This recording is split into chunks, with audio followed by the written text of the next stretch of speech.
আসসালামু আলাইকুম। খাওয়ার পরপরই অনেকেরই আছে যাদের পায়খানার বেগ আসে।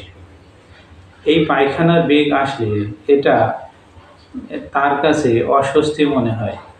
বেশি অস্বস্তি তখনই মনে হয় যখন বাড়ির বাইরে থাকা হয়।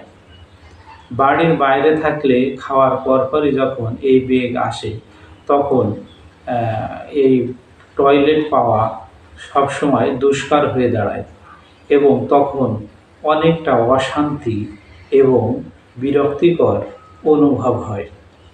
এই বিরক্তিকর অনুভব থেকে আপনি কিভাবে পরিত্রাণ পাবেন? আপনি হয়তো অনেক ওষুধ খেয়েছেন, কিন্তু কিছুদিন ভালো হয়েছে, পরে আবার দেখা দিয়েছে।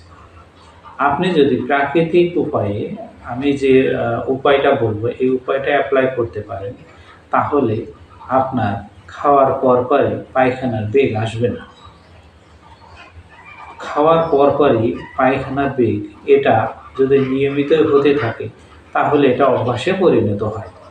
আর যখনই এটা অভ্যাসে পরিণত হয় তখনই এটা সমস্যা দেখা দেয় যখন সে বাড়ির বাহিরে থাকে।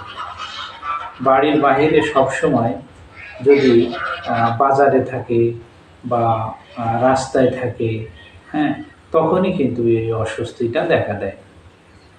তাই আমরা যারা এই ধরনের সমস্যায় পতিত তারা নিচের এই বিষয়টা একটু লক্ষ্য করি, ইনশাল্লাহ এই খাওয়ার পরপরই এই পায়খানার বেগকে ইনশাল্লাহ আপনারা এখান থেকে পরিত্রাণ পেয়ে যাবেন। এই জন্য আমাদের দরকার ১০০ গ্রাম শুকনো ধনে। এই শুকনো ধনে এটা আপনি মুদি দোকানে পাবেন অথবা মশলার দোকানে পেয়ে যাবেন। এটার জন্য আপনার একটু বাজারে যেতে হবে। বিট লবণ ২৫ গ্রাম বিট লবণ লাগবে। এই বিট লবণ আপনি মুদি দোকানে গেলে আপনি এই বিট লবণ পেয়ে যাবেন। ধনে, শুকনো ধনে এবং বিট লবণ এটা একসাথে মিক্স করে এটা গুঁড়ো করতে হবে। এইটা গুঁড়ো করে খুব মিহিভাবে গুঁড়ো করে খাওয়ার পর আধা চামচ মুখের ভিতর দিয়ে পানি দিয়ে খেয়ে নিতে হবে। আমি উপায়টি আর একবার বলি যাহাতে আপনাদের মনে থাকে।